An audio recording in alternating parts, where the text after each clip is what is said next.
하나님은 살아계십니다. 네, 주님께서 우리에게 꼭 필요한 말씀에 은혜 주실 줄을 믿습니다. 오늘은 요한복음 18장에 있는 고난과 부활 두 번째 시리즈 말씀으로 지금 누리는 하나님 나라, 지금 누리는 하나님 나라라는 제목으로 하나님의 말씀 보도록 합니다. 우리 전에 광고 드린 대로 3월, 4월 두 달간은 예수님의 고난과 십자가 그리고 부활과 승천에 대한 말씀을 기반으로 요한복음 18장부터 마지막 장까지, 그래서 우리가 부활주의를 준비하면서 주님의 고난, 우리가 어떻게 묵상하고 또 고난을 이길 수 있는 생명의 부활을 우리 삶으로 경험되어지는 여러분들에게 축복합니다. 옆에 계신 분들과 오늘 말씀의 주제처럼 이렇게 한번 격려 인사할까요? 하나님 나라를 누리며 삽시다. 네, 아멘. 네, 힘있게 고백하셨는데요. 여러분, 하나님 나라를 누리며 살고 있습니까? 하나님 나라가 이미 임했습니다. 그 나라를 어떻게 누리고 살아갈지를 말씀을 통해 한번 점검해 보기를 원해요. 오늘 말씀은 예수님의 재판으로 시작합니다. 지난주에 예수님께서 잡히셨죠. 이제 재판이라는 고난이 이어지고 있는데요. 예수님의 재판은 참 이상한 재판이에요. 예수님의 재판은 불법적인 재판입니다. 재판이 성격을 보면 시작할 때는 종교 재판, 유대인들의 대제사장 등의 종교 재판으로 시작했다가 마지막은 정치 재판으로 이어집니다. 그에게 사형 선고를 내리기 위해 정치 재판으로 이어져요. 이 모든 과정은 불법이고 이상한 재판이지만 그들이 갖춘 형태는 종교 재판에서 정치 재판으로 이어졌다. 보통 사회학자들이 말합니다. 한 나라의 재판, 사법부가 공정할 때 그 나라가 건강하고 건전한 나라다. 재판이 공정하게 이루어질 때 선진 국가가 된다라고 말을 합니다. 예수님의 재판은 2000년 전에 있었던 일이지만 오늘날의 관점으로도, 아니 그때 당시의 관점으로도 몹시 이상한 재판이에요. 불법 재판이고 우리가 받아들이기 어려운 과정과 절차가 있습니다. 그러나 예수님의 재판이요, 요한복음뿐만 아니라 마태, 마가, 누가, 요한, 사복음서에 다 나와 있어요. 이 불법적인 일이. 왜 이렇게 좋지 않은 상황을 성경은 기록하고 있을까요? 네. 오늘 예수님께서는 이 재판의 과정을 자세하게, 누가 어떻게 했더라, 어떤 말을 했더라, 어떤 대화를 했더라, 아주 자세하게 성경 그 귀한 지문에 이 불법적인 얘기를 가득 담아 놓는데요. 이유가 있습니다. 예수님의 재판이 기록된 이유는 예수님이 꼭 하고 싶은 말씀이 있으셔서 그랬어요. 이 불법적이고 이 혼란스러운 상황 가운데 마치 이 혼란스러운 세상, 깨진 세상 가운데 한 줄기 빛이 비추듯 진흙밭에 예쁜 꽃 한 송이가 이렇게 올라오듯 예수님께서 꼭 하고 싶었던 말씀이 있어서 그래요. 그것이 무엇이냐? 예수님은 하나님의 나라가 무엇인지 우리에게 아주 선명하게 설명해 주고 싶어서 그랬다라는 겁니다. 오늘 말씀의 요절인데요. 우리 요한복음 18장 36절 한번 읽어볼까요? 36절, 여러분 성경 있죠?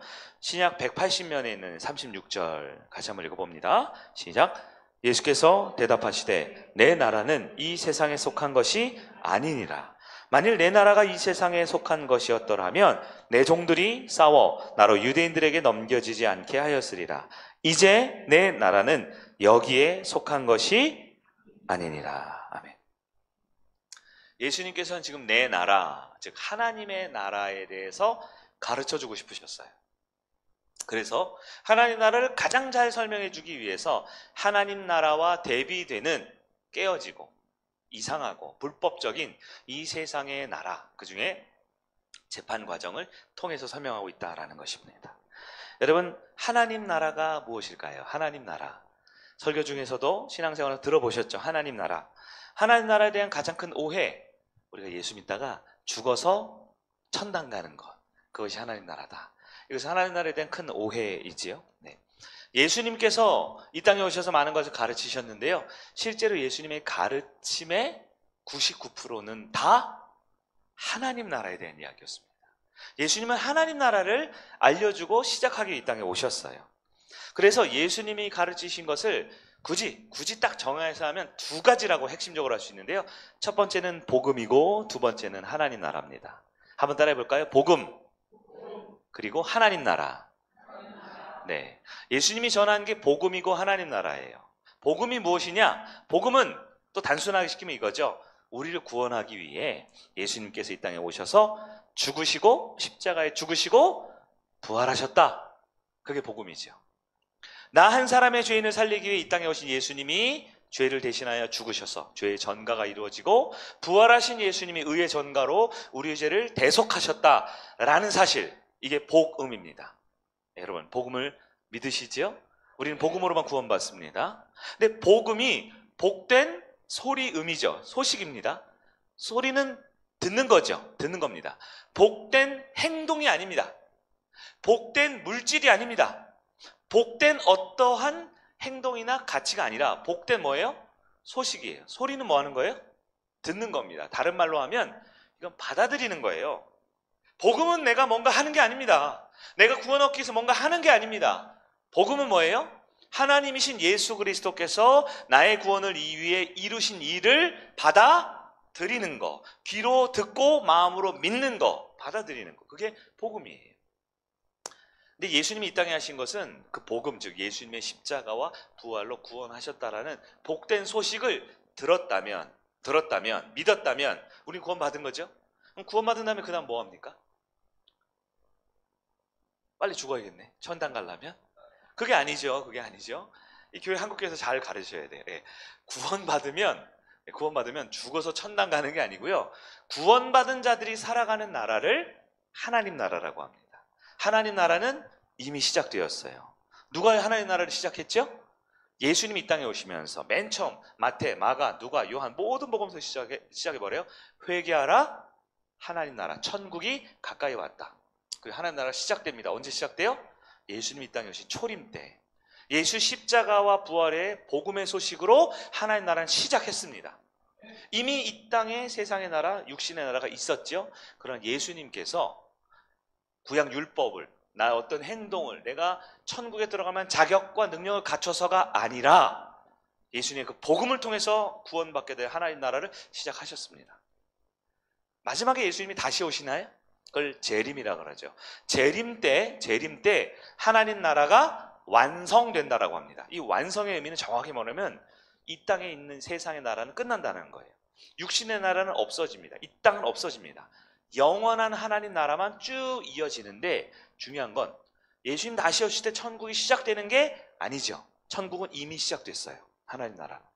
예수님의 초림 때 이 땅에 오시는 성경에 있는 마태, 마가, 누가, 요한복음 때 예수님의 나라, 하나님 나라는 시작되었고요. 예수님의 재림 때 그 나라는 영원히 완성될 것입니다. 그러면 예수님의 초림과 예수님의 재림 사이에 있는 중간, 그 중간기 있죠. 그건 뭡니까? 바로 2025년 3월 오늘 9일인가요? 지금을 살고 있는 우리들은 뭡니까? 지금은 육신의 나라입니까? 하나님의 나라입니까? 우리는 어디 살고 있어요? 네, 우리는 두 나라에 살고 있지요. 그래서 아우구스티누스는 두 소성 이야기라고 우리 전에 한번 소개했죠. 네, 이 땅에 로마 제국에 지배하였지만 우리는 천국 백성들은 하나님의 나라를 어떻게 산다?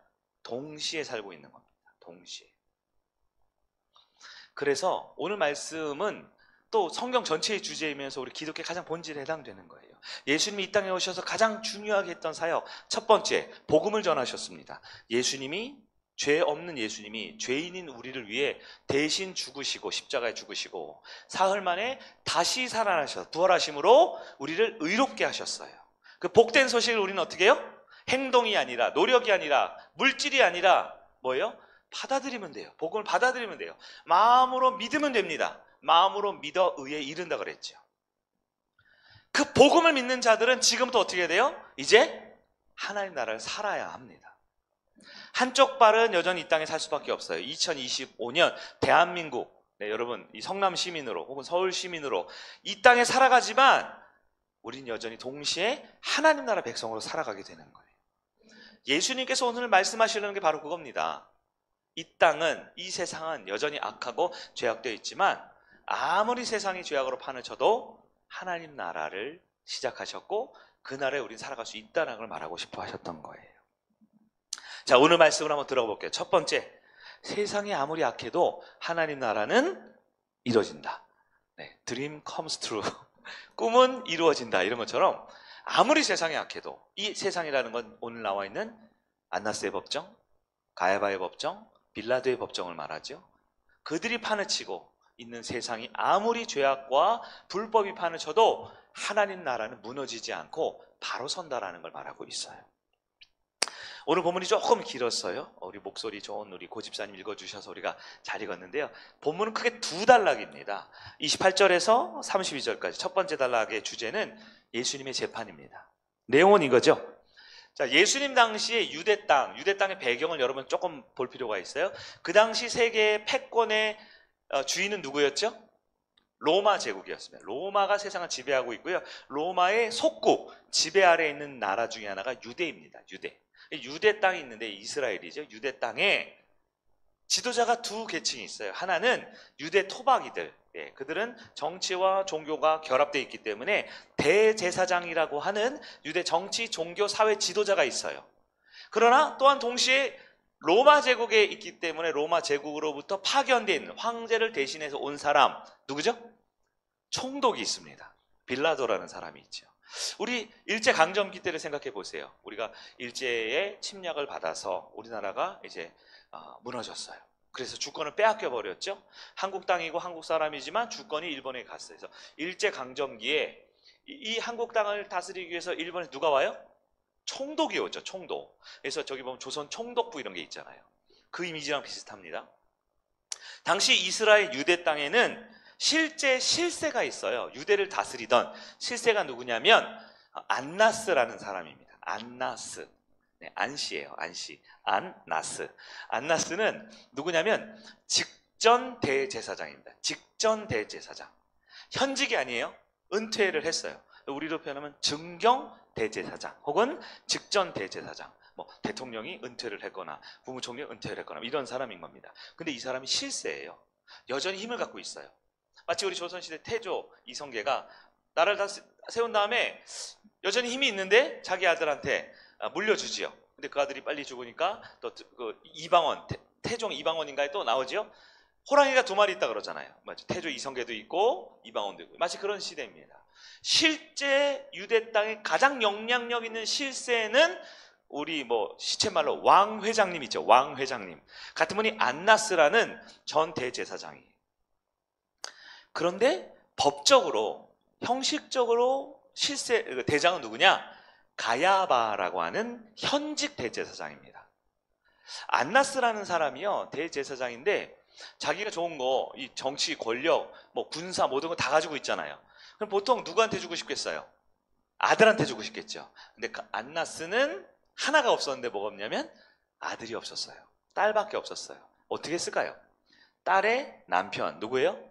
사위에게 대제사장의 모든 권한을 세습한 거예요. 그래서 안나스라는 전 대제사장과 현직 제사장, 대제사장 가야바는 무슨 관계? 장인과 사위 관계예요. 사위에게 세습을 한 거죠. 이 두 그룹이 하나는 뜨는 애, 하나는 지는 애 식으로 전 회장, 지금 현 회장식으로 있어요. 예수님께서 잡히시고 제일 먼저 누구에게 끌려갔죠? 오늘 보면 조금 위에 보면 우리 지난주에 읽었어요. 24절 보면 19절에도 있네요. 19절에도 있고 그 전에 13절에도 있죠. 13절 볼까요? 먼저 안나스에게로 끌고 가니 안나스는 그의 대제사장인 가야바의 장인이라 이렇게 돼 있죠. 안나스에게 제일 먼저 가요. 왜요? 그 사람이 실세인 거예요. 뭐 요즘 정치가 좀 어지러운데 여러분 권력은 어디 있어요? 권력 이런 말 있죠. 권력은 사람들이 저기 있어 라고 하는 데 있다 그런다 그러잖아요.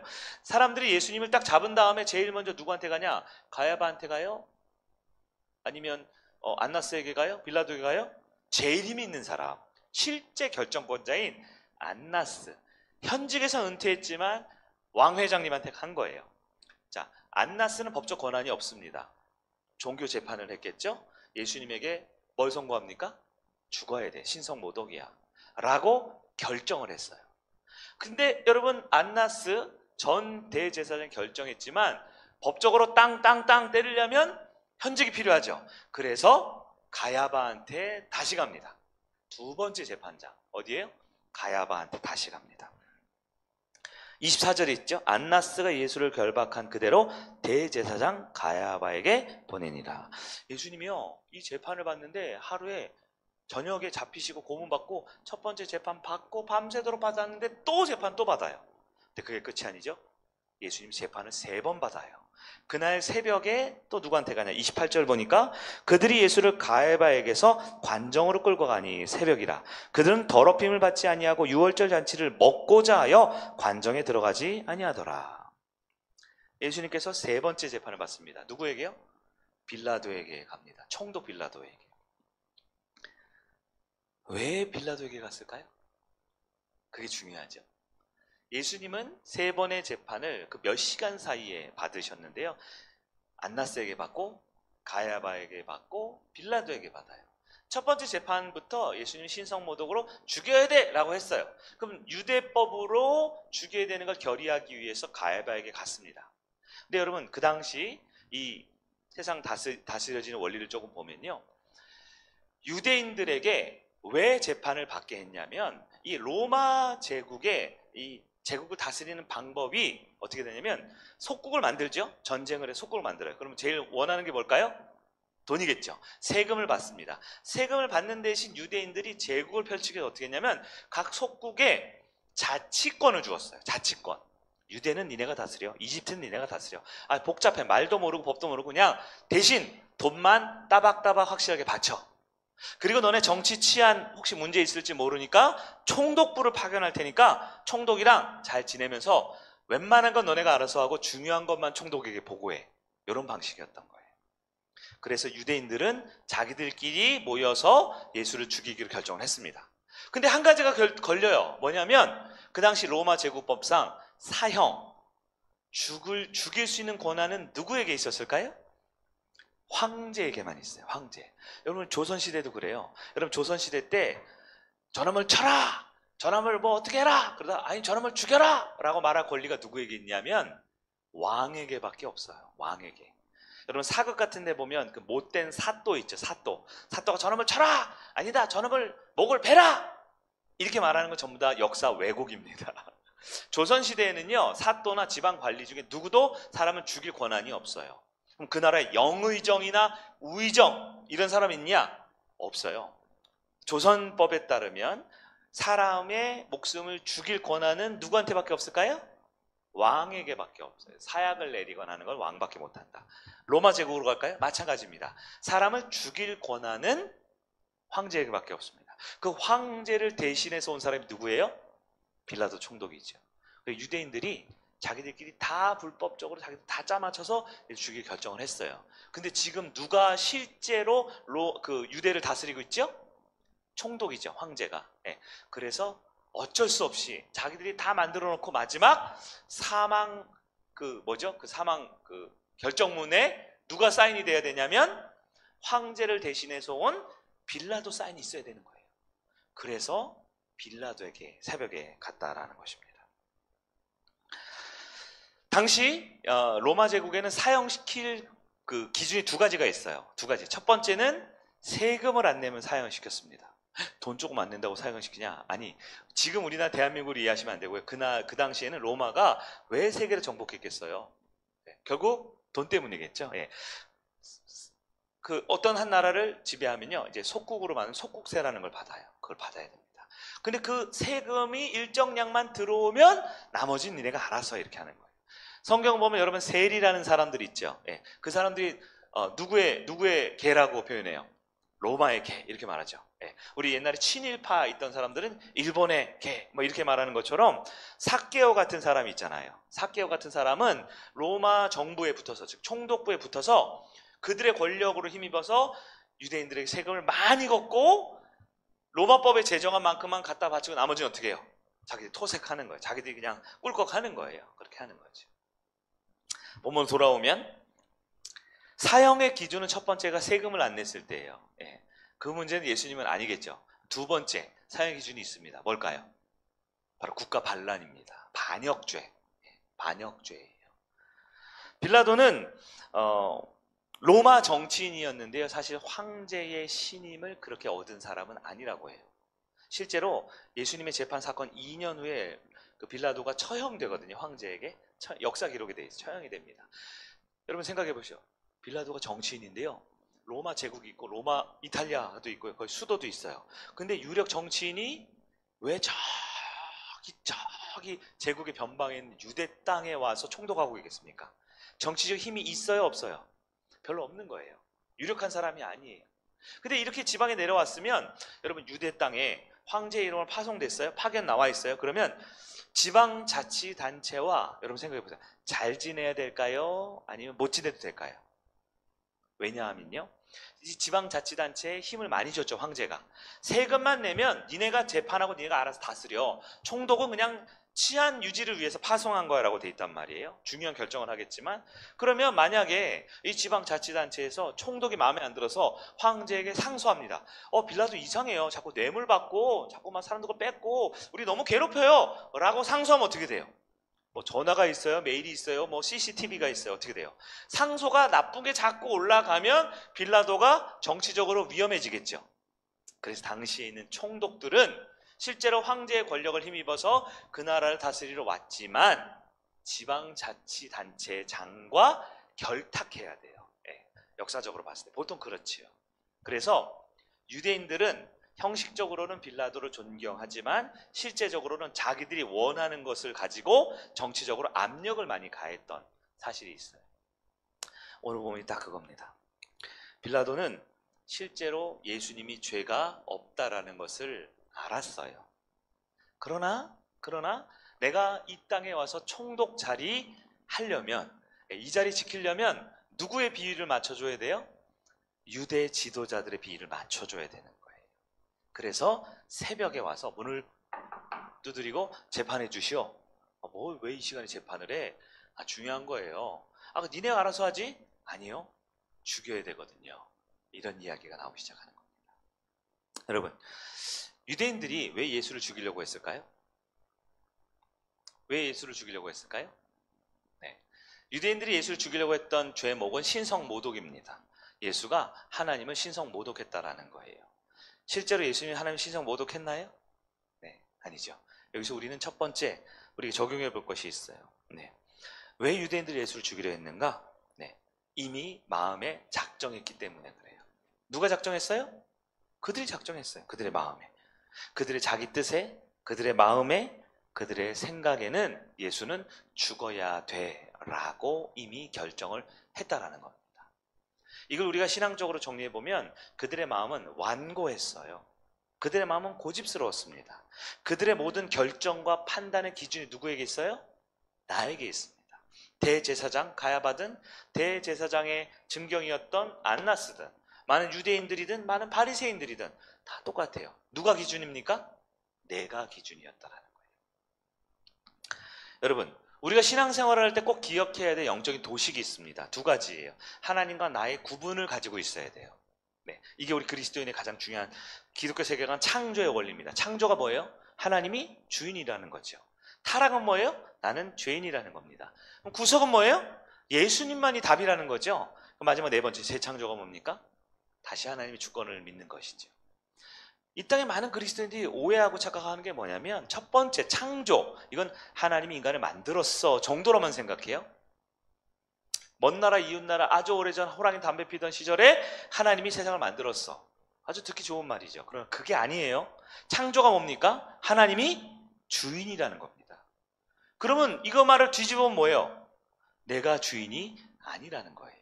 우리 그리스도인이 꼭 기억해야 될 영적인 도식이 있습니다. 하나님은 완전한 분입니다. 그럼 나는 불완전하죠. 나는 문제가 있어요. 이건 꼭 하나님은 해답이 있다라는 겁니다. 나는 한계가 있지만 하나님은 초월하신 분이라는 거예요. 여러분, 이 두 가지를 동시에 기억해야 합니다. 네? 내가 짜장면을 선택했다라는 건 짬뽕을 안 먹겠다라는 거죠. 짬짜면 드실 분 있나 모르겠네요. 네, 내가 서울에 간다라는 건 내가 지방에 안 간다라는 거예요. 내가 비행기 타고 외국에 나간다라는 건 집에서 오늘 밤 안 자겠다라는 거죠. 여러분, 뭔가를 선택했다라는 건 다른 걸 선택하지 않았다는 걸 말합니다. 여러분, 하나님이 주인이라는 건 내가 주인이 아니라는 걸 선택해야 돼요. 많은 사람들이 착각하고 오해하고 제멋대로 믿습니다. 하나님은 주인이지만 나도 주인이에요. 네? 그래서 대제사장을 보시고요. 성경 믿어요. 교회 가요. 예배 드려요. 11조하고 금식도 다 해요. 왜? 하나님이 하나님이니까. 근데 나도 하나님이었어요. 모든 계획과 뜻과 결정과 이 모든 것의 근거가 나에게 있는 거예요. 그러면 그리스도인이 누굽니까? 예수 믿는 그리스도인이라는 건 하나님이 주인이라는 것이고 나는 그분을 따라야 한다는 걸 말합니다.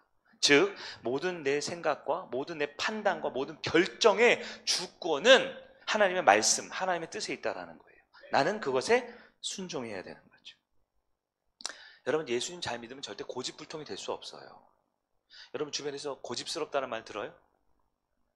완고하다라는 말 들어요? 그럼 여러분 한 번쯤 생각해봐야 합니다.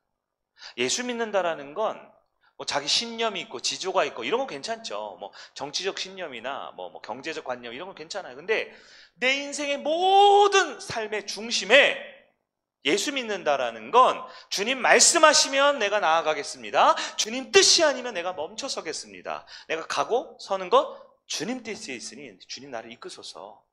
그게 예수 믿는다라는 거예요.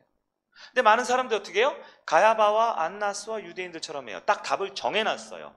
나는 이런 사람, 나는 이걸 할 거야, 난 이런 사람이야, 난 이렇게 할 거야. 답을 정해놨어요.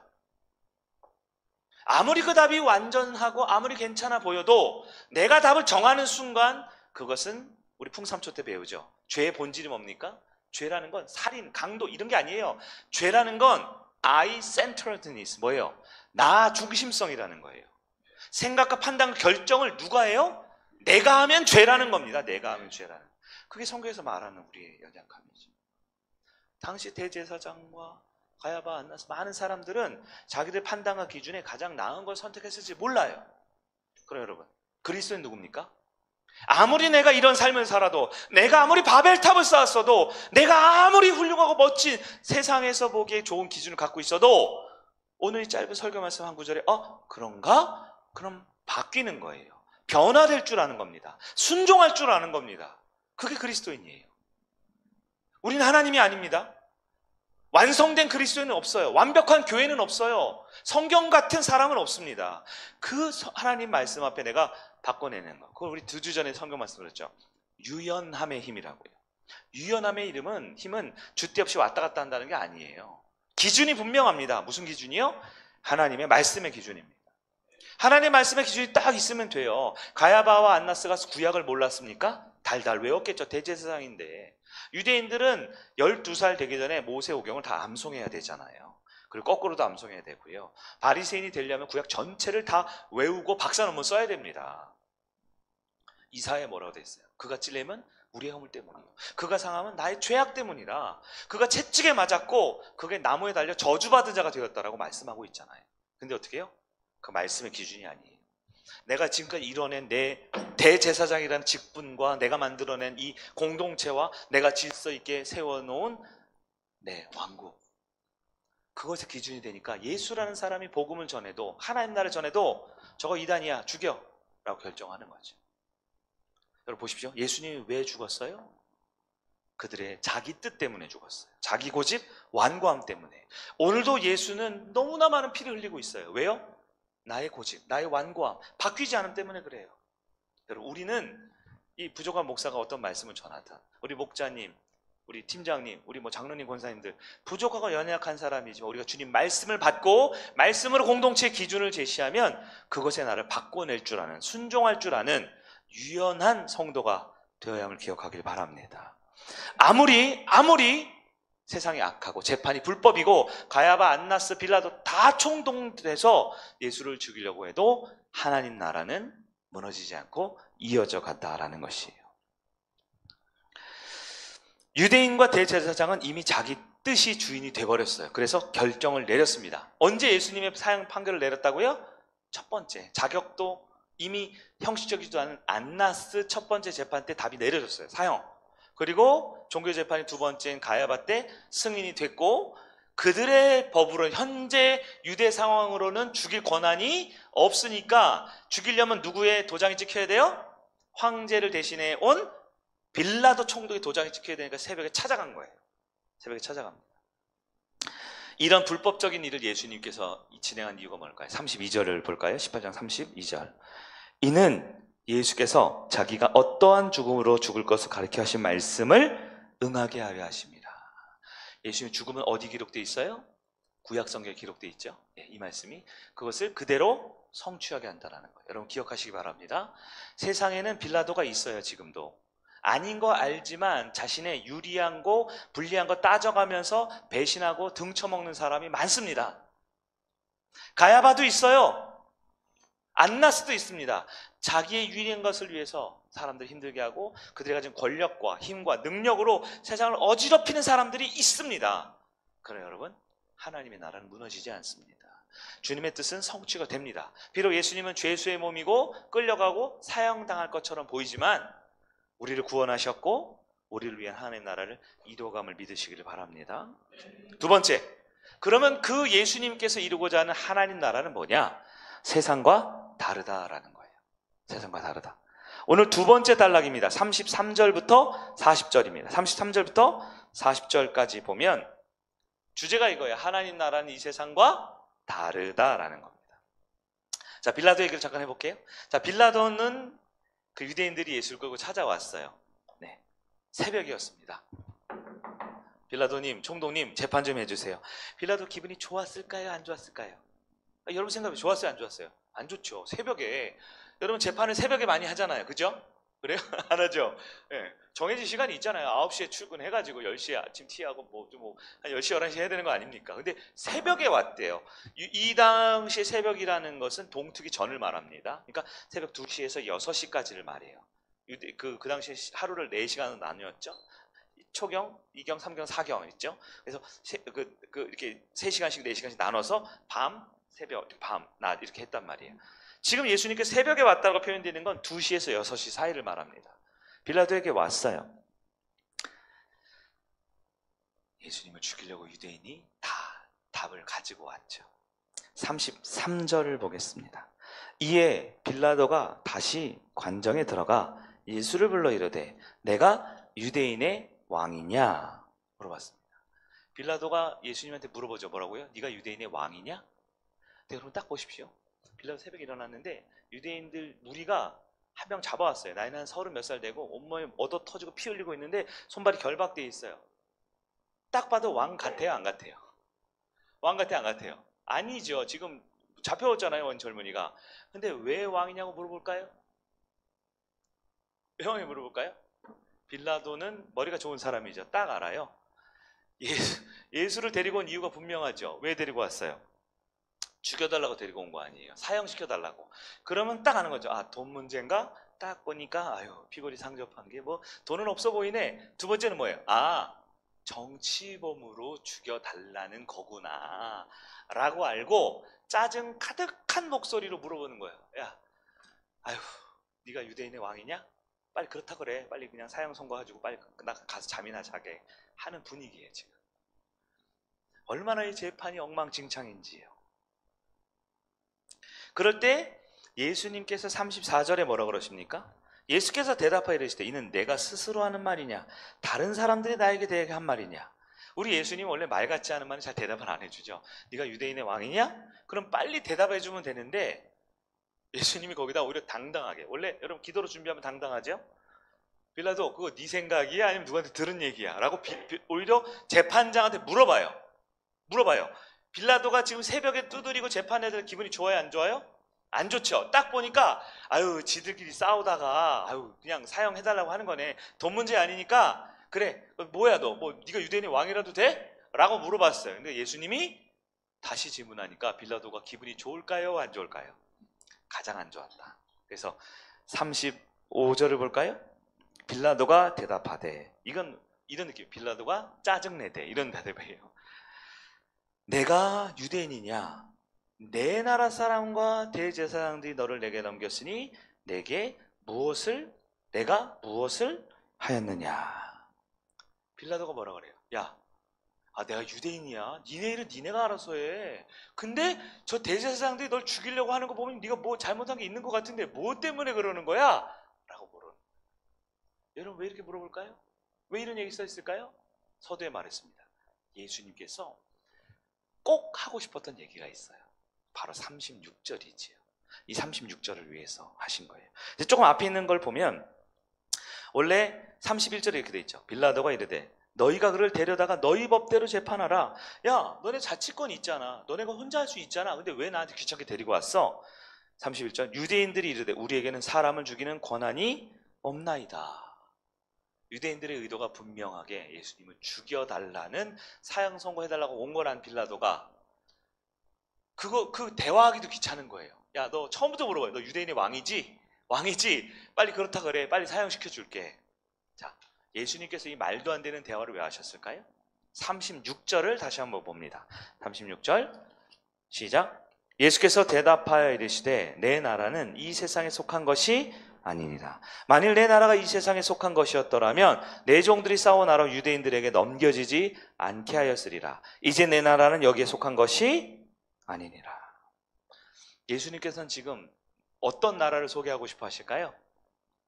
불법과 이상함이 가득한 빌라도 법정과 대제사장들의 다스린 나라가 아니라, 잘 들어, 내 나라는 너희 나라와 달라. 만약에 내 나라가 만약에 이옥이었으면 너는 다 끈적났지. 확. 근데 내 나라는 그렇지 않아. 내가 내 나라를 알려줄게 라고 하신 거예요. 여러분, 지금 이 땅에는 세상의 나라와 하나님의 나라가 공존한다라는 것이 모든 그리스도인이 공통적으로 성경을 믿는 그리스도인이 가져야 될 생각이에요. 이 땅은 지금 하나님의 나라가 이미 이루어져 있습니다. 여러분, 국가에 3요소가 있죠? 국민, 주권, 영토. 국민, 하나님 나라의 국민은 누굴까요? 아까 예수님 전한 복음을 믿는 사람이죠. 복음을 믿어 예수님 부활, 십자가와 부활을 믿어 구원받은 사람들이 하나님 나라의 백성이 됩니다.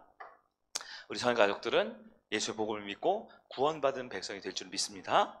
두 번째, 주권은 누구에게 있어요? 우리 대답을 쉽게 하는데, 하나님 그리고 나? 아니면 지금 뭐 대통령이나 아니면 정치 권력자들? 아니죠. 하나님 나라의 주권은 하나님께 있습니다.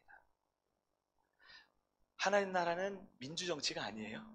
하나님 나라는 독재정치가 아니에요. 하나님 나라는 오직 하나님만이 다스리고 주인된 나라입니다.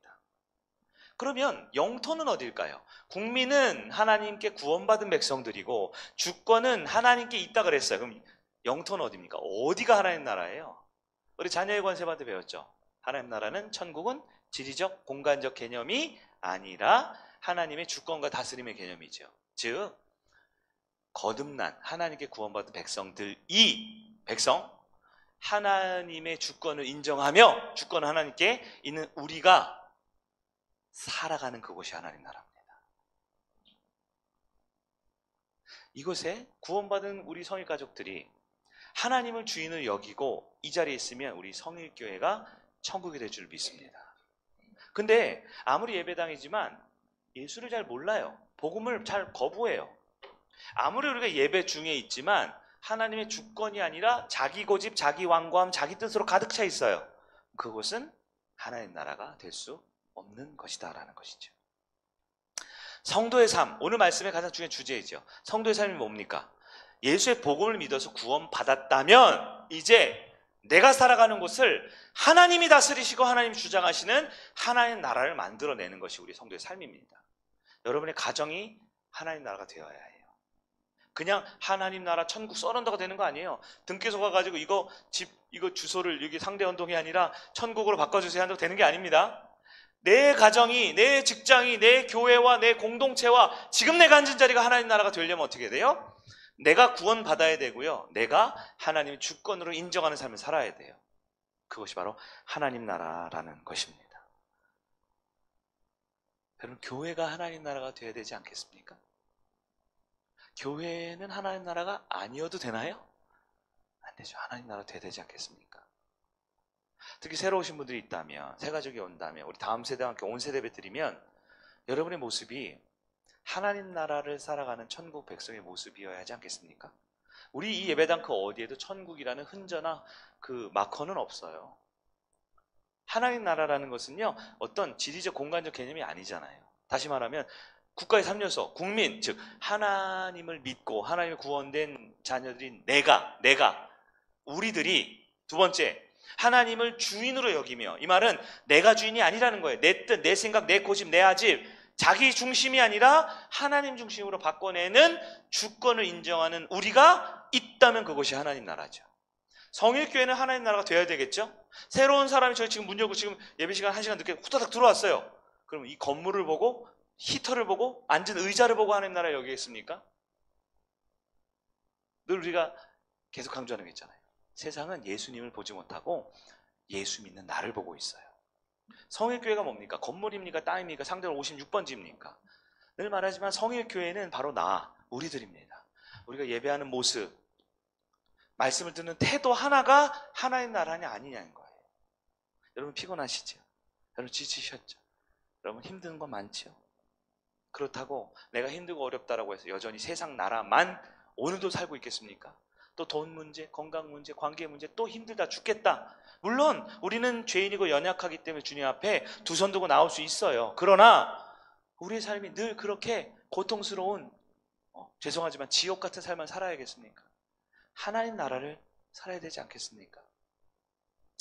마지막 말씀이 세 번째, 그럼 그 하나님 나라의 특징을 한번 살펴보려고 합니다. 오늘 말씀의 주제이면서 결론인데요. 가장 중요한 거예요. 하나님 나라는 뭐냐? 예수님의 가르침의 99%가 뭐라고요? 하나님 나라입니다. 하나님 나라를 알려면 어떻게 돼요? 성경을 보세요. 마태복음, 마가복음, 누가복음, 요한복음, 그리고 사도행전과 고린도전서, 로마서, 갈라디아서 성경을 쭉 보면 하나님 나라로 가득합니다. 예수 믿어 구원받는다라는 구원의 시작은 잠깐 나와요. 잠깐. 예. 우리가 오해하는 거죠. 예수 믿으면 나중에 천당 간다는 얘기는 잠깐 나와요. 성경의 대부분 얘기는 뭐냐면 구원받은 우리가 완성될 그 나라에 갈 때까지 바로 지금 여기서 하나님 나라 살자라는 얘기예요. 그래서 여러분 신약기에 나와 있는 모든 사람들은 다 하나님 나라 얘기합니다. 오늘 시간상 대표적으로 딱 핵심 4가지만 볼게요. 간단하게 사도 바울부터 시작해서 마태, 누가, 요한이 말했던 하나님 나라. 성경에 하나님 나라라고 컴퓨터 쳐보세요. 셀 수 없을 만큼 많이 나오거든요. 첫 번째입니다. 사도 바울이 말했던 하나님 나라는 뭐냐? 의와 평강과 희락의 나라였습니다. 로마서 14장 17절 여러분도 있으시죠? 같이 볼까요? 시작. 하나님 나라는 먹는 것과 마시는 것이 아니요 오직 성령 안에 있는 의와 평강과 희락이라. 이 말씀 가지고도 1년 설교할 수 있는데요. 너무 중요한 말씀, 깊은 말씀이니까 핵심만 볼까요? 하나님 나라는 뭐가 아니에요? 먹고 마시는 우리의 일상이 아니라는 거예요. 그 우리의 생존하는 우리 현실 공간이 아니에요. 하나님 나라는 누구 안에 있어야 돼요? 성령의 다스리심 안에서 3가지예요. 의와 평강과 희락. 말이 좀 어렵지만 여러분 개념은 다 배우셨어요. 의가 뭐였죠? 하나님의 기준입니다. 그럼 의가 아닌 건 불의는 뭐예요? 내 기준이죠. 내 기준. 내 기준, 내 판단, 내 고집이 아니라 하나님의 기준이 있는 것. 즉 우리가 하나님 나라를 우리 교회라고 설정해 볼 때 우리 교회는 내 뜻이 아니라 하나님의 말씀의 기준이 있어야 합니다. 두 번째, 평강이 뭐예요? 평강의 헬라어는 에이레네라고 있어요. 여러분 가다 보면 교회 카페 같은 거 에이레네 카페 이런 거 본 적 있으세요? 평강이라는 뜻이에요. 에이레네라는 평강이 그리스어인데요. 히브리어. 구약 성경에는 뭐라고 되어 있을까요? 평강? 에이레네? 여러분 아시는 단어예요. 샬롬이라는 단어입니다. 샬롬, 즉 전쟁이 없는 상태라는 걸 말하는데요. 여러분 전쟁이 없어요? 여기는 2분단과 3분단이 안 싸워요. 그럼 뭐 할까요? 전쟁이 없으면 뭐예요? 하나 되어 있는 상태를 말합니다. 화목한 상태를 말합니다. 교회는 어때야 돼요? 갈등이 있을 수 있고 분열이 있을 수 있지만 다시 화목할 줄 아는 거예요. 의견이 대립은 있을 수 있지만 가치관이 차이는 있을 수 있지만 예배를 통해 모임을 통해 다시 하나로 만드는 겁니다. 여러분 우리 말씀의 은혜를 받았는데 목장 모임하고 근데 너랑 나랑 좀 다르네, 좀 생각이 다르네. 이거는 뭐예요? 평강이 아닌 거죠. 하나가 되는 겁니다. 마지막 희락이 뭐예요? 기쁨으로 결국은 이어지는 것이 공동체입니다. 예배는 슬픔도 있겠지만 기뻐야 돼요. 찬송할 때는 기뻐야 돼요. 말씀 듣고 은혜 받으시고 기도할 때는 기뻐야 됩니다. 네, 교회를 얘기하고 싶어요. 의와 평강과 희락의 나라. 교회가 그렇게 됐으면 좋겠어요. 사람의 기준이 아니라 하나님의 기준 되고 분열과 갈등이 아니라 다시 하나 될 줄 알고 결국은 웃으면서 돌아갈 수 있는 것. 자, 마태는 뭐라 그랬을까요? 악한 영이 틈타지 않는 나라라고 했습니다. 마태복음 12장 28절 볼까요? 시작.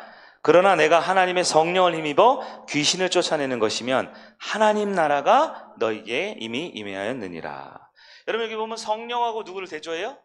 귀신이죠. 성령이 다스리지 않으면 누가 영향을 끼친다? 귀신, 즉 사단의 영향. 여러분 사탄이 임하면 어떤 일이 벌어질까요? 사단이 영향을 끼치면 어떤 일이 벌어질까요? 사탄이 우리 가정에, 사탄이 우리 목장에, 사탄이 우리 교회에 임하면 죄를 지을까요? 아니에요. 죄는 가만히 있어도 짓습니다. 우리 인간의 죄된 본성이. 사탄이 하는 건 분열시키는 겁니다. 깨뜨리는 겁니다. 뭐예요? 딴소리 하는 거예요. 모두가 밥 먹자. 그럼 아우 난 배불러서 안 먹어. 니들이나 먹어. 이게 사탄이 하는 거예요. 분열하는 거. 딴소리 하는 거. 여러분 목장 안에 딴소리 하는 사람 있어요? 자꾸 뭐 할 때 자꾸 분위기 깨는 사람이 있어요? 자기 고집 부리는 사람이 있어요? 다 밥 먹는데 어우 나 다이어트 해서 안 먹어. 평소에 뭐 하다가 딱 봐도 지금 배가 불룩 나와 있는데 뭐 하다가 공동체 와서 자꾸 자기가 다이어트 한대. 자기 몸이 앉아 쉬어야 된대. 뭐 하다가 그게 뭐예요? 악한 영이 하는 게 분열시키는 겁니다. 깨뜨리는 거예요. 그럼 반대는 뭘까요? 성령이 하는 건 뭘까요? 성령이 하나 되게 하신 것을 힘써 지키라 그랬죠. 성령의 역할은 뭡니까? 에? 와 우리 오늘 점심 때 감자탕 먹으러 갈까? 나 다이어트 중인데 그래도 우리 같이 먹으니까 그래 한번 먹을까? 같이 먹으면 살 안 쪄. 뭐예요? 살 안 찐다는 게 주제가 아니고요. 하나 되는 거예요. 하나. 같이 하는 거예요. 하나님 나라는 뭡니까? 하나 되는 겁니다.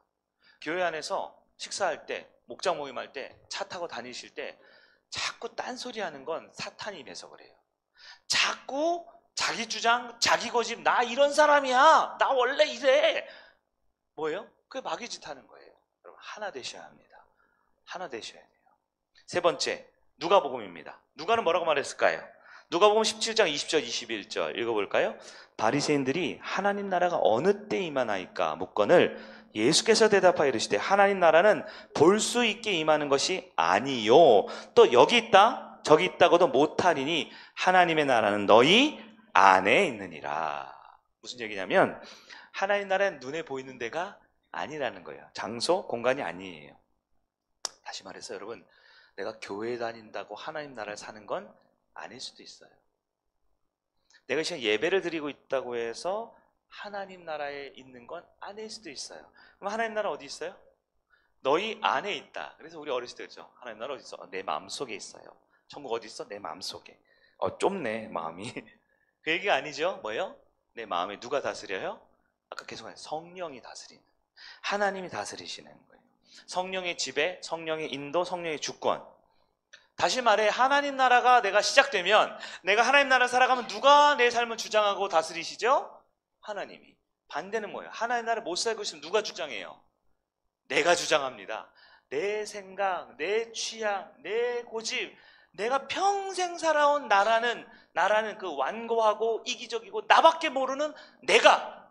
남들이 보면 똑똑해요. 돈 잘 벌어요. 성공한 것처럼 보이지만 나로 가득 차 있으면 그것은 자기의 바벨 쌓고 있는 거예요. 언제 무너져도 이상하지 않아요. 그래서 하나님이 내 마음속에 있는 사람들은 간단합니다. 주님 말씀하시면 뭐라 그래요? 주님 말씀하시면 대답해야 되죠? 뭐라고 대답해요? 주님 말씀은 뭐라고 해야 돼요? 예라고 대답해요. 예라고. 여러분 한번 예 해보세요. 시작. 대답 잘하시네요. 안 하는 분이 두 분이 있었어. 다음에 한 번 더 기회 드릴게요. 주님 말씀은 우리 뭐라고 해야 돼요? 예라고 하죠. 근데 예라고 할 때가 안 될 때가 있어요. 예라고 하는 걸 비슷하긴 하는데 이렇게 대답해요. 왜? 약간 비슷하죠? 예? 왜? 좀 비슷해요? 거의 똑같은 것도 있어요. 주님 말씀하시면 네! 라고 대답하는 분인데 주님 말씀하시면 네? 이렇게 하는 분들이 있어요. 네? 같아요, 달라요? 이때 필요한 게 여러분 공식적으로 이순신이 필요합니다. 이순신 장군이 와야 돼요.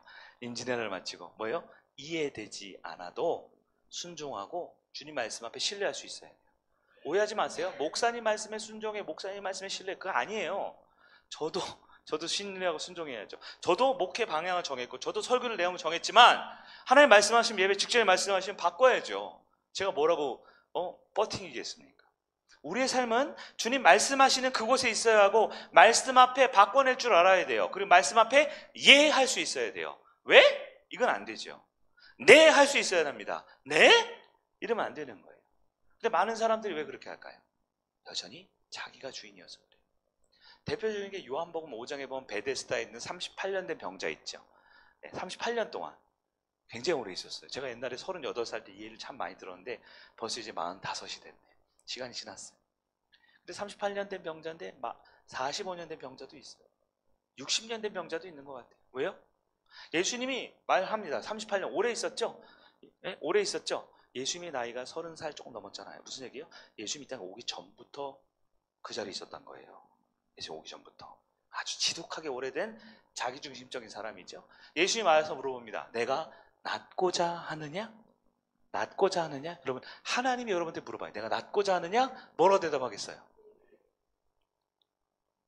왜? 이렇게 하실 분 있어요? 네? 네? 저요? 이렇게 하실 분 있어요? 근데 38년 된 명자가 뭐라 그래요? 아니요, 그게 아니라요. 내가 물에 들어가려고 그랬는데 딴 놈이 새치기 해가지고 먼저 들어갔잖아요. 아유, 짜증나 죽겠어. 내가 몸이 이렇게 불편해가지고 나 들어가고 싶은데 뭐 하고 있어요? 또 변명하고 또 핑계대고 또 이유대고 또 자기 연민에 빠져서 나는 굉장히 불쌍해 보여요. 굉장히 이유가 있어 보이지만 결국은 38년 된 병자는 몸만 병자가 아니라 마음이 더 썩어 있어요. 그 안에 뭐가 있어요? 하나밖에 없어요. 뭐 있어요? 나밖에 없어요. 나. 주님 말씀하시면 낫고자 하는, 네! 낫겠습니다. 제 1번으로요. 내밖에 없어요. 얘밖에 없어요. 주님 말씀하시는데. 근데 거기다가 아니요, 잠깐만. 근데 있잖아요. 아니, 제가 힘들다니까, 나 지금 돈이 없다니까? 나 지금 교통사고가 나가지고, 오늘 날씨가 이래가지고. 그 중심에는 온갖 핑계와 이유를 대지만 뭐가 있어요? 자기 고집이 있어요. 이미 정한 자기 완고함이 있어요. 답을 정해놨어요. 저요? 왜요? 나요? 이러고 있는 거예요. 여러분, 나중에 예수님께서 말했죠. 바짝 혼냈어요. 나중에 요한복음 5장 설교할 때 설명드릴게요. 바짝 혼냈어요. 그래서 예수님이 뭐라 그래요?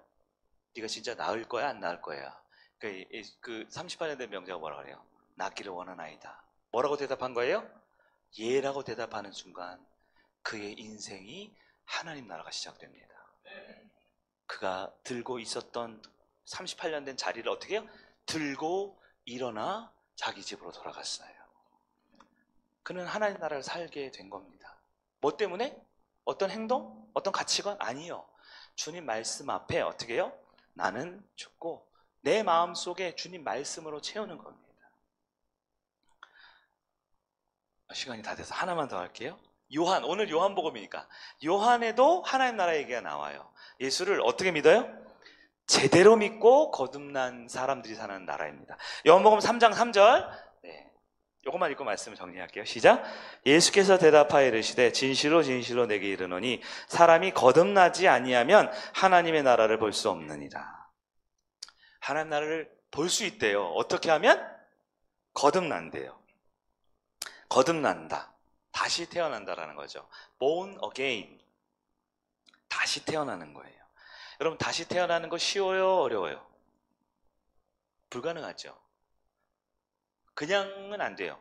반드시 다시 태어나려면 두 번째 태어나기 전에 있어야 될 게 있어요. 내가 태어났는데 내가 또 태어나요? 분신이에요? 아바타예요? 뭐예요? 내가 다시 태어나려면 꼭 해야 되는 게 있어요. 뭐예요? 죽어야 됩니다. 죽어야 돼요. 여러분, 죽었어요? 안 죽었어요? 네? 안 죽었으면 다시 태어난 게 아니죠. 하나님 볼 수 없죠. 예수님 십자가와 부활은 유효하지만 나는 하나님 나라를 안 살고 있는 거죠. 그래서 여러분, 우리 4월 20일 날 중등부 아이들 세례 주잖아요. 세례할 때 우리 교회에서는 이제 약식으로 하죠. 장로교회에서는 약식으로. 의미가 중요하니까 성부와 성자와 성령으로 세례를 주면 이 물이 갈 때 이렇게 쭉 이렇게 흘러내릴 게 있어요. 뭐 물이 흘러. 귀찮아. 이런 분들이 있는데, 여러분, 침례교 가보셨어요? 침례교 가면 목사님 강단 뒤에 침례탕이 있어요. 탕. 그래서 사람을 어떻게 하냐면 물속에 집어 넣었다가 뺍니다. 통쾌해. 물속에 집어 그냥 살짝이 아니에요. 머리 끝까지 잠겨야 돼요. 물속에 들어갔다라는 게 뭐예요? 코로 숨을 못 쉰다라는 거예요. 그걸 죽음을 뜻합니다. 침례는 물속에 넣었다가 일으키는데 이렇게 앞으로 이렇게 하는 게 아니라 목사님이 이렇게 딱 잡고요. 목사님 같이 이렇게 뒤로 이렇게 탁 눕혔다가 이렇게 딱 일으키는 거예요. 그러니까 죽었다가 살리는 거. 우리 한번 할까요? 우리 교회에서도? 근데 제 마음에 이걸 이렇게 딱 눕혔다가 이제 숨 못 쉬니까 빨리 일으켜야 되잖아요. 눕혔는데 조금 더 있다가 일으키고 싶은 분들이 좀 있어요. 어떤 분은 이렇게 눕혔는데 나 나와야 돼. 근데 아니야, 넌 좀 더 있어야 돼. 좀 더 있어야 돼. 네. 농담입니다. 저를 살인 미수라고 하면 안 돼요. 얘기를 왜 하냐면 안 죽어요. 이 내 생각이 안 죽어요. 그래서 우리 장로교를 좀 바꿔야 될 것 같아요. 이거 물 3번 끼얹는 걸로는 세례를 받았는데 그리스도인답지가 않은 분들이 있을까 모르겠어요. 네? 하나님 나라 살아야 되는데 복음과 하나님 나라로 살아가는 게 성도의 삶의 전부인데 하나님 나라 안 살고 자기 왕국을 살아요. 내 생각, 내 계획, 내 뜻. 네? 자꾸 아니라 그러고 자꾸 못한다 그러고 자꾸 힘들다 그러고 힘들죠. 어렵죠. 왜? 인간은 원래 못하고 힘들고 어렵다니까요. 인간은 한계라니까요. 남들보다 조금 잘났다고 뭐 잘난 겁니까? 우리는 인정해야죠. 우리는 못하지만 하나님은 합니다. 네? 그게 기독교인데 우리 이거 좀 한번 할까요? 세례 침례당? 어떤 목사님은 그래서 강가로 데려가더라고요. 강가에 가서 이렇게 침례를 이렇게 했다가 일어나고 하는 경우가 있더라고요. 저한테 있으면 아마 어떤 분은 수영 잘하는 분 수상안전 제가 했는데 한 5분 정도 숨 참을 수 있잖아요. 그런 분들은 한 5분, 한 10초 정도 들어갔다가 마지막 10초는 이분이 진짜 죽음 직전까지 약간 경험하게 하는 게 신앙에 도움이 좀 될까 싶어요. 여러분, 내가 죽어야 됩니다. 내 자아가 십자가 못 박혀야 됩니다. 그래야만 하늘나라에 살 수 있는 거예요. 시간이 많이 갔어요. 여러분 말씀 정리할게요. 예수님은 하나님 나라를 시작하셨습니다. 이미 초림 때. 이미 하나님 나라는 목사님 제가 이번 달은 바쁘고요. 다음 달부터 기도 열심히 할게요. 예배 잘 드릴게요. 마치 천국을 나중에 받아도 되는 라이선스로 생각하는 경우가 있는데 천국은 그렇지 않아요. 천국 이미 시작됐어요. 우리가 살든 못 살든 그거예요. 예수님이 전한 게 복음과 하나님 나라라 그랬어요. 복음은 누가 한 거예요? 예수님이 한 겁니다. 내가 복음을 할 수 없어요. 복음을 내가 어떤 행동도 할 수 없어요. 복음은 받아들이는 겁니다. 믿어야 돼요. 그럼 하나님 나라는 누가 살아요? 내가 살아야 돼요. 예수님은 복음은 길게 설명 안 했어요. 예수 십자가 부활은 요한복음에 보면 14장 15장 잠깐 설교하고요. 나머지 모든 성경은 복음을 믿고 하나님 나라를 살라라는 얘기입니다. 오늘 말씀을 정리하면 복음은 세상이 아무리 약해도 하나님 나라는 이미 시작됐습니다. 네. 하나님 나라는 세상과 달라요. 세상에서 돈, 권력, 쾌락 여러 가지 필요하지만 하나님 나라는 구원받은 성도가 하나님의 주권을 인정하며 살아가는 오늘 지금 여기가 하나님 나라입니다. 그럼 하나님 나라의 특징 우리 4가지 여러분 나중에 차분히 한번 보셔요. 첫 번째가 뭐예요? 하나님 의와 평강과 기쁨이죠. 즉 하나님 기준 하나 되어서 기뻐할 줄 아는 거.